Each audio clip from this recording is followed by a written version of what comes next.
మళ్ళీ తెలంగాణ గడ్డ పైన తెలుగుదేశం పార్టీకి పూర్వ వైభవం వస్తుంది. అది స్పష్టంగా కనపడుస్తోంది మీ ఉత్సాహం చూస్తా ఉంటే. ఒక్క విషయం మనందరం కూడా గుర్తుపెట్టుకోవాలి.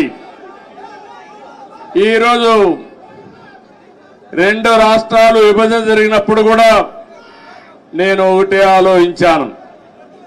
నాకు ఇటు తెలంగాణ అటు ఆంధ్రప్రదేశ్ రెండు కళ్ళు లాంటివి. అందుకే ఆ రోజు ఒకే మాట చెప్పాను, నేను ఏ పక్క కూడా సైడ్స్ తీసుకోకుండా రెండు ప్రాంతాల ప్రయోజనాల లక్ష్యంగా పనిచేసిన ఏకైక పార్టీ తెలుగుదేశం పార్టీ. తెలుగు జాతి ఐకమత్యంగా ఉండాలని ఆ రోజు ఆలోచించా, ఈ రోజు ఆలోచిస్తున్నా. నా చివరి రక్తపు బొట్టున్నంత వరకు అదే ఆలోచిస్తాను. ఇంకో పక్కన మీరు ఒక విషయం గుర్తుపెట్టుకోవాలి. తెలుగు జాతికి ఒక గౌరవం తెచ్చిన వ్యక్తి ఎన్టీ రామారావు గారు.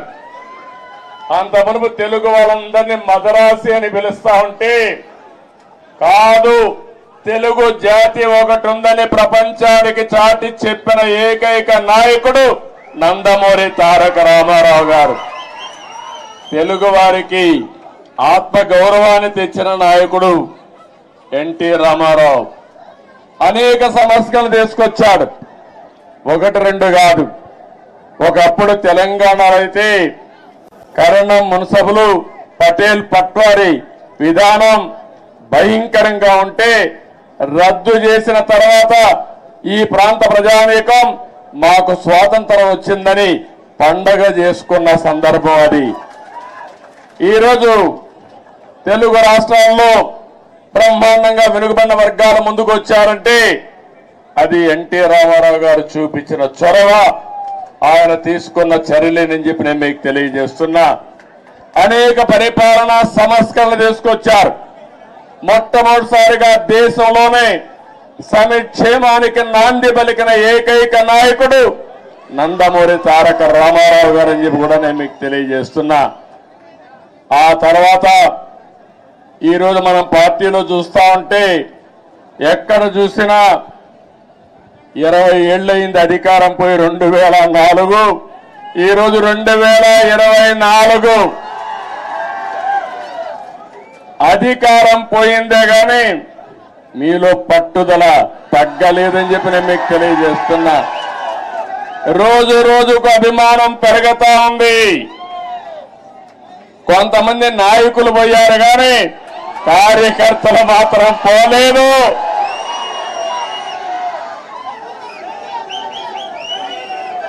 తెలుగు జాతి ఉన్నంత వరకు తెలుగుదేశం పార్టీ జెండా రెపరెపలాడుతుంది. ఇది ఎవ్వరు కూడా తుడిచి పెట్టలేరు.